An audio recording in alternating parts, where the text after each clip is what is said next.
You're listening to a production of the National Media Archive.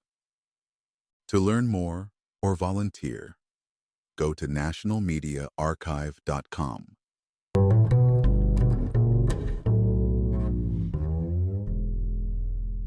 In the story I'm about to share, the phrase "Big Brother is watching you" comes to mind immediately. This line comes from a famous book called 1984, written by George Orwell. It is considered a classic, worth reading if you have never done so, because it describes what happens when watching people's every move goes too far.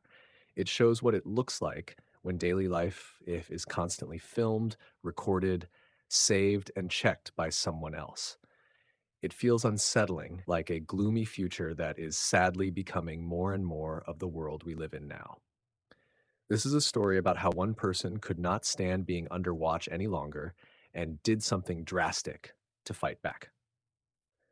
The company involved in this story is called Tilcon. Tilcon's main business is providing crushed stone for big building projects. If you have ever crossed the George Washington Bridge in New York, that road was paved with materials supplied by Tilcon. To get work like this done, they own many company trucks and work vehicles.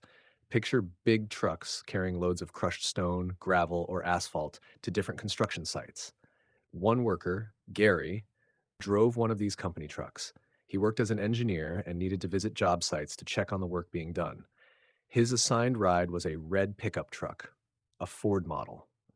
Gary worked around Newark, New Jersey, and used this truck every day to get to different sites. At one point, he was working on a project very close to Newark Liberty International Airport, which is one of the busiest airports in the country. Because Tilcon owned so many vehicles, they needed a system to keep track of where all the trucks were at any given moment. So they installed a tracking system that uses signals from satellites. This way, managers and dispatchers could always know where the trucks were. Gary knew his boss could see exactly where his company truck was because of this tracking system, and Gary did not like that at all. There could be many reasons why he felt so bothered. Maybe he wanted to sneak away for a longer lunch without his boss finding out. Maybe he was driving the truck to places that had nothing to do with his job. Or maybe he just felt fed up with the idea that his every move was always being monitored. Whatever the reason, Gary decided he needed to find a way to stop the tracking. He thought about different ways to get around the system. He might have looked for another truck that did not have the tracker, or maybe he searched around inside his truck to find the device and see if he could switch it off without making it obvious. In the end, he chose to buy a small device called a signal jammer. This little gadget can be bought online for under $100 and plugs right into the cigarette lighter slot inside the truck. When turned on, it blocks the signals that the tracking system depends on. So, while the tracker is still in place and looks untouched, the signals that keep it working are blocked, making the truck invisible to the tracking system. Gary thought this was the perfect plan. He bought the jammer, plugged it into the lighter socket of his red pickup truck, and switched it on. He was not entirely sure if it would work right away. The only way to find out was to drive around with it and see if his truck's location stopped showing up on the company's tracking map. So Gary did exactly that. He turned on the jammer, drove around to different work sites, and trusted that his plan would hide him. One simple way to test if this sort of jammer is working is to check your own phone's location services, like opening an online map and seeing if it shows your spot or not. In Gary's case, the jammer did its job. His truck's location signal was gone. He had made the truck untrackable, at least for the time being. This was exactly what he wanted. But that same day, on the 3rd of August in the year 2012, something bigger happened. At Newark Airport, the people who keep planes safe noticed something strange. A part of their safety system called Smart Path was acting up. To explain, airports like Newark rely on systems that use signals from satellites to help guide planes safely when they take off and land. Smart Path is one of these systems. It was developed by a company named Honeywell and was designed to help pilots move more passengers safely and more efficiently. SmartPath uses a special radio frequency band that is not supposed to be used by just anyone. But on that Friday, the signals were messed up. Something nearby was blocking the system's signals. The airport's team got in touch with the Federal Aviation Group right away because they needed help figuring out what was wrong with SmartPath signals. What they did not know yet was that Gary's little jammer, the one plugged into his truck's cigarette lighter, was strong enough to mess up the entire SmartPath system. When Gary drove near the airport, the signals from his jammer reached the sensitive equipment used by air traffic control.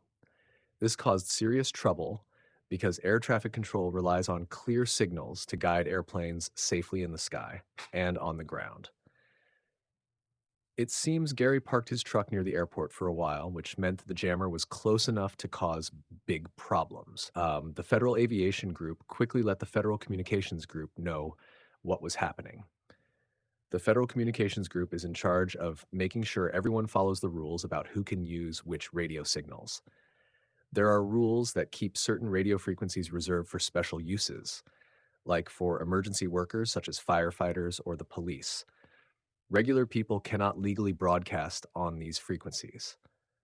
In Gary's case, his jammer was blocking a frequency used by the airport's safety system, which he definitely did not have permission to interfere with. So the Federal Communications Group took this seriously. Newark Airport's air traffic control system was partly offline because of this, and that is a big deal. An agent working for the Federal Communications Group in New York City was assigned to solve the problem. As soon as he got the alert, he grabbed his equipment and got into his car to drive to Newark Airport, which usually takes about 40 minutes. While driving, he turned on a handheld device that can detect where problem signals are coming from. During that drive, the airport's signals were still being jammed. This makes me think Gary had his truck parked close to the airport the entire time, rather than just passing by for a minute or two. When the agent reached the airport, he got out of his car and used his handheld equipment to scan the area for the source of the blocking signal. The device quickly led him straight to a red pickup truck, Gary's truck. The agent walked up to the truck and asked Gary to confirm if it was his and what he was doing. Gary admitted the truck belonged to his company, and when asked if he had any kind of signal blocking device, he told the truth and said he did. The agent told Gary to turn it off, which Gary did. Right away, the SmartPath system at the airport came back online. The source of the problem had been found. Gary did not resist. He explained where he bought the jammer and even handed it over. But when his company found out, they were not happy. From their point of view, Gary had tried to mess with their tracking system and had dragged the company's name into an incident that messed up airport operations. They fired him immediately. And it did not stop there. The Federal Communications Group charged Gary with breaking federal laws. The first fine they wanted to give him was $42,500. But because Gary had cooperated and did not fight back, they dropped the fine to $32,000. The lesson here is clear, but also unsettling. Gary never planned to interfere with something as massive and critical as an airport safety system. He only wanted to stop his boss from watching his every move in the company truck.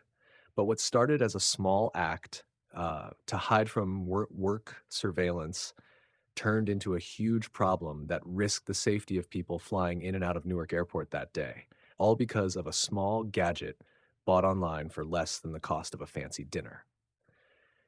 Think about that for a moment.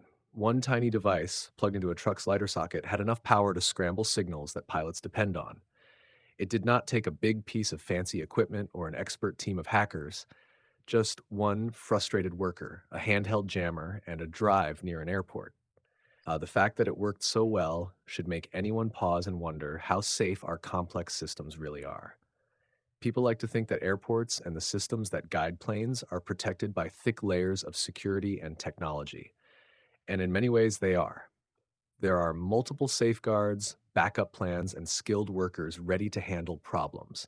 But sometimes all it takes is one unexpected glitch or a bit of interference from outside to bring parts of that system to a halt.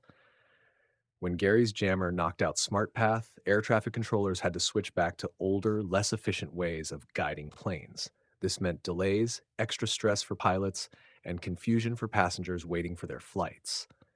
A small jam caused ripples that spread fast and wide, all because Gary could not stand being tracked. Looking back, Gary's plan to hide from his boss was not very smart. He might have thought he was being clever, that he found a loophole, a way to fool the system without leaving any trace. After all, the tracking device inside the truck stayed untouched. It was the invisible satellite signals that disappeared. To Gary, it probably felt like a neat trick, but he did not think about how strong those jamming signals really were. He did not think about what else might depend on the same part of the radio spectrum. He did not think that air traffic control used similar frequencies to guide giant planes carrying hundreds of people. It is easy to picture Gary sitting in his truck, happy that his boss could not see where he was for a few hours. He might have leaned back in his seat, eaten his lunch in peace, or made a stop somewhere he was not supposed to. Meanwhile, the people at Newark Airport were scrambling, worried that an important system had gone dark. Pilots and controllers were trying to keep passengers safe without their usual tools. The difference between what Gary wanted and what he caused is huge. After the agent found him, Gary was honest. He did not lie or hide. He handed over the jammer without a fight. That helped him in the end. His fine was lowered and he avoided jail time, but the damage to his job and his wallet was done. $32,000 is not pocket change. Losing his job on top of that made it worse, all because he could not accept being watched at work. The bigger lesson here is about how fragile some of the technology we trust really is. Satellite-based tracking and guidance systems have made life easier in countless ways. Delivery trucks arrive on time because they can be tracked on a screen. Planes land safely in bad weather thanks to steady signals from the sky. But that same convenience can be knocked out with a cheap jammer the size of your hand. This is not just about Gary. It is about anyone who wants to test the limits. Imagine if someone truly wanted to do harm. A jammer that can take down an airport safety net for an hour might be just the start. Someone with worse intentions and better tools could cause bigger problems on purpose. That thought is not just unsettling, it is real. For people who design and run these systems, stories like Gary's are warnings. They show how important it is to look for weak spots and plan for surprises. Engineers and safety experts must think about how an everyday gadget could turn into a threat if used in the wrong place at the wrong time. For the rest of us, it is a reminder that our modern world, filled with invisible signals flying through the air, depends on trust and care. The same tool that keeps your map app working on your phone keeps airplanes lined up in the sky. The same signals that help your boss track a truck can guide a plane safely through clouds and fog. A little disruption in one corner can spill over into places no one expects. Gary probably did not mean to cause so much trouble. He only wanted to disappear from his boss's screen for a while.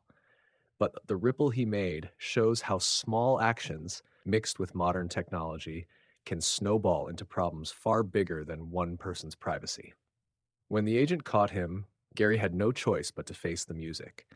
His company could not keep him on the team after such a mess. They had to think about their name, their work with other clients, and the trust people have that their trucks will not jam up airport operations. The fine he paid was a drop compared to the bigger cost: his lost job, his damaged reputation, and a federal crime on his record. The story does not say what Gary did after this. Maybe he found another job far from airports and satellite signals. Maybe he learned to live with the idea of being tracked, or maybe he found a company where nobody cared where the trucks were during lunch breaks. Whatever happened to him next, one thing is sure: he left behind a lesson for everyone else about the price of trying to disappear in a world that sees everything. Stories like Gary's raise a bigger question about how much tracking is too much and where the line should be drawn between safety, efficiency, and personal freedom. Companies that own big fleets of trucks have good reasons to know where their vehicles are. It helps them plan routes, avoid lost time, and make sure their equipment stays safe and is used properly. Um, but for the person sitting behind the wheel, that tracking can feel like a leash that never comes off. Every mile, every stop, every moment parked on the side of the road, someone at a desk can see it all. Most people go along with this because it is part of the job. If you want to drive a company truck, you follow company rules. If you do not like it, you find another job. That is the unspoken deal.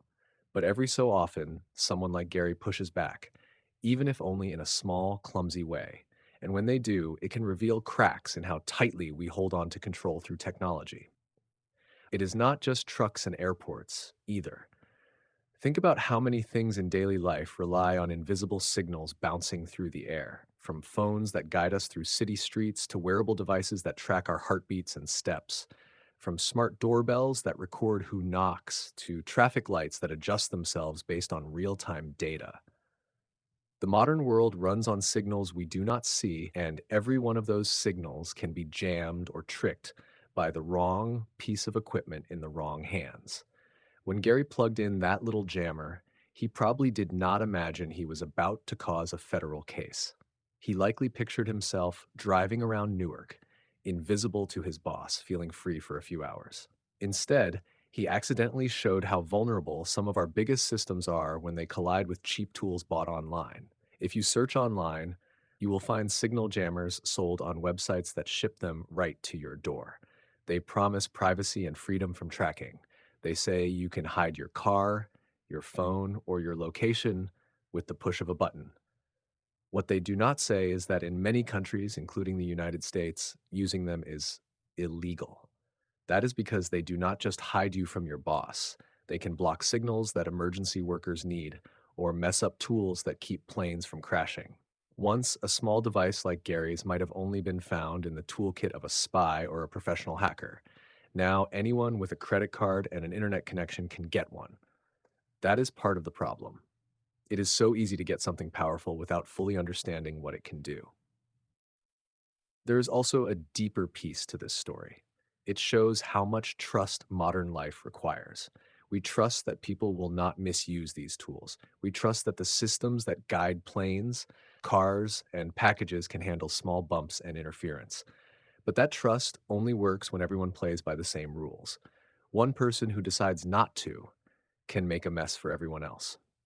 Imagine if instead of Gary and his truck near Newark, it was someone worse, someone who wanted to cause chaos on purpose, someone with a more powerful jammer or multiple jammers or a team working together. The same fragile spot that Gary found by accident could be targeted on purpose. It is not hard to see how quickly something small could grow into something dangerous. That is why people who work in security and safety have to think about these odd stories. They study them, learn from them, and figure out how to close those gaps. Maybe that means making tracking systems that can spot when they're being jammed. Maybe it means making rules even stricter about who can sell these devices. Maybe it means teaching people why a tiny gadget that promises privacy could come with a cost far bigger than they expect. At the end of the day, Gary's story is not really about one man with a signal jammer. It is about the tension between wanting freedom and needing safety. It is about how a small rebellion against being watched turned into an accidental threat to hundreds of travelers. And it is about how our invisible web of signals can be stronger and weaker than we think, all at the same time. So, if you ever find yourself frustrated by all the ways the modern world watches you, think about Gary and his red pickup truck parked near Newark. Remember how simple it was for him to disappear from his boss, and how that simple act almost caused something much worse. Technology connects us, guides us, and sometimes traps us. But breaking that connection does not always set you free. Sometimes it breaks more than you meant to. In this episode, we explored the story of one man's quiet fight against workplace surveillance and the surprising chain reaction it caused. Gary's signal jammer was just a small spark, but it showed how fragile the systems we count on can be when even a tiny piece is disturbed. It is a reminder that privacy, security, and convenience are all tied together in ways we do not always see until someone plugs in a jammer and drives too close to an airport.